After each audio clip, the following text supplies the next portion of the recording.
Everything can change in a heartbeat. Earlier this spring, Eagle River's Kristin Bozarth started feeling a bit under the weather. The busy 35-year-old mother of 2 active boys had a cough and felt tired, but she soldiered on, continuing to run the household in Alaska while her husband, Scott, worked out of state for the Federal Aviation Administration.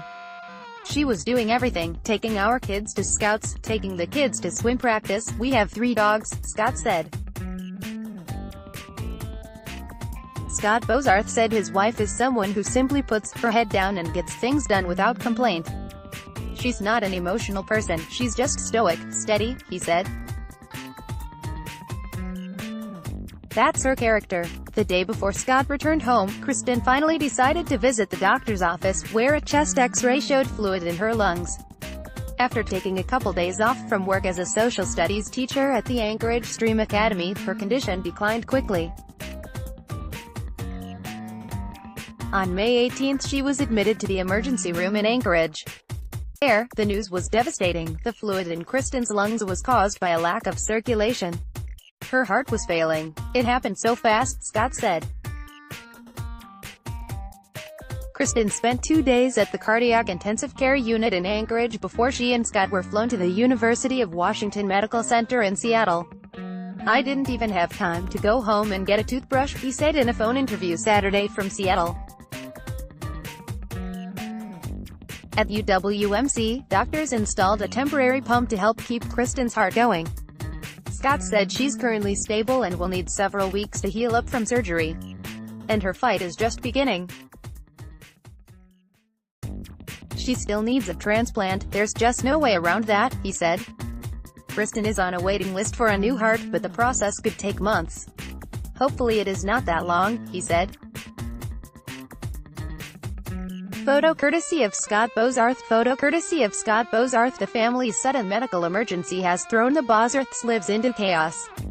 Scott said they're selling their home in the South Fork Eagle River Valley to help pay expenses that could run into the 7 figures. Luckily, they've had a lot of family help. Kristin's sister lives near the hospital, and both Scott and Kristin's moms dropped everything to help with the boys, John and Eli.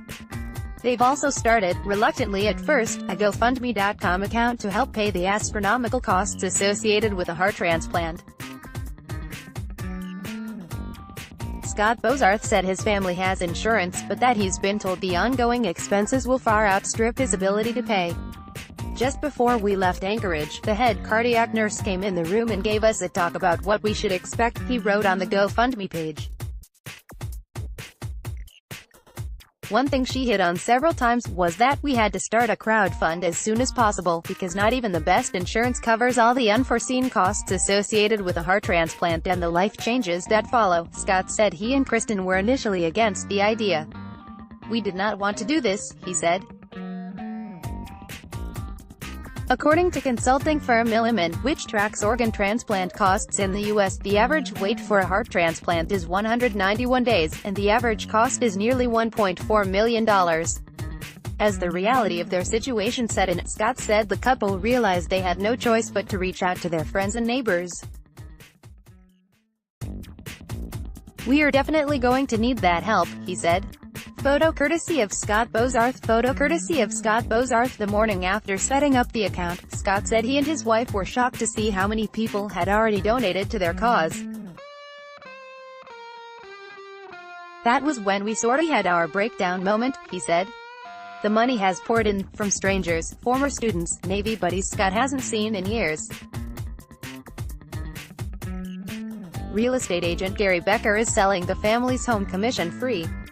The widow of a sailor who died on the USS John McCain gave $5,000. Anonymous coworkers have donated leave time. Strangers have reached out with kind messages of support.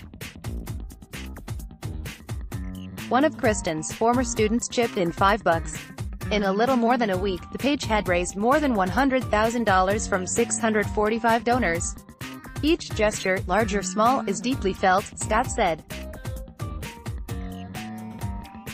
The feeling you get when hundreds of people start sending their support or their thoughts and prayers, it's life-changing, he said.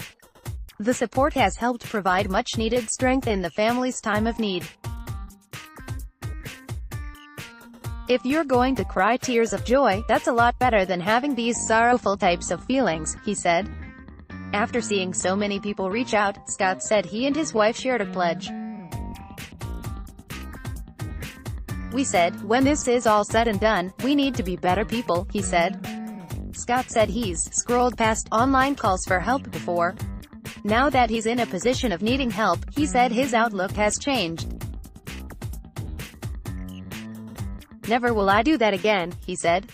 He said he and his wife want to express their gratitude for all the help and love their family has received during the past few weeks. "It's just mind-blowing how kind everyone has been through this," he said. "We're thankful beyond words. For now, the family must wait while Kristin heals from her recent surgery and hopes for a matching donor heart. The road ahead is going to be exceedingly difficult for Kristin and our entire family," Scott wrote on the crowdfunding page, where he said he'll try to post updates about Kristin's condition. "But if anyone has the strength to get through such a trying time," Scott said, "it's Kristin, a strong-willed wife, mother, daughter, sister, teacher and friend who has never let any obstacle stand in her way."